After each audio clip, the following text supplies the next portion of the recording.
and welcome to Down to Earth.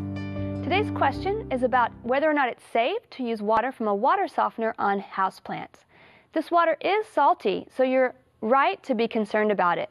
It can damage your plants, as all salty water can. But in order to deal with that, the water is safe to use.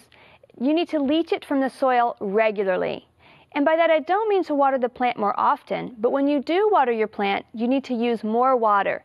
So that means taking the plant to the sink, if it's small enough, or perhaps to the bathtub. So if you're watering those plants from the top and you're watering them with a watering tray to the bottom, you do need to be more in the habit of taking them and making that water leach all the way through the soil. Also, I've been asked about succulents, whether it's safe for succulents as far as using them more water. And again, you want to take those plants to some place and leach the water, but not water them more or more often. Our plant this week is the red bird of paradise, the Caesalpinia pulcherrima. It's very important that you get the right species there because there are species of Caesalpinia that are native to California that are not as cold tolerant in our environment. This plant may be evergreen if we have a mild winter, but of course this winter it would have frozen to the ground, which is also fine because it's root hardy into the teens, but if it's lower than that, you can mulch it heavily and still get it through the winter.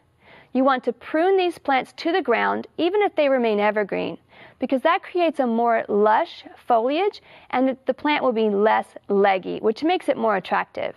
It needs very little water. It's tolerant of neglect. So the less you water it, the more you ignore it, the better the plant is going to do. It's really happiest in full sun. It won't be happy with any amount of shade. It also likes well-drained soil. And it can get very large, as tall as 6 feet in good conditions, and it's usually also about 5 to 6 feet wide.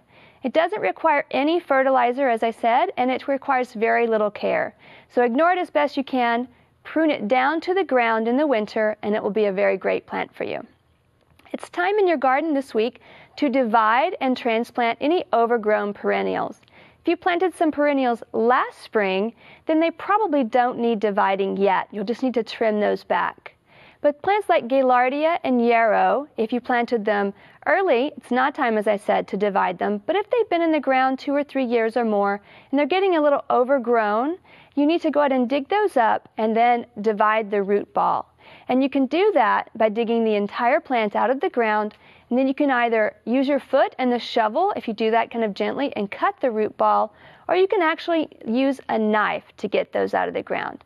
Once you do that, you can plant the divided portion, divide it in either to 2 or to 3 pieces or more, depending on how large it is. And then you can put one of those pieces back into the ground where it came from, and then move the rest around the rest of your garden, or give them away to your friends and family. Lots of gardeners like to have pretty plants such as these. And yarrow and Gaillardia do need to be divided pretty regularly. We'd love to hear from you, so send us your question or plant of the week from your garden to klru.org/ctg.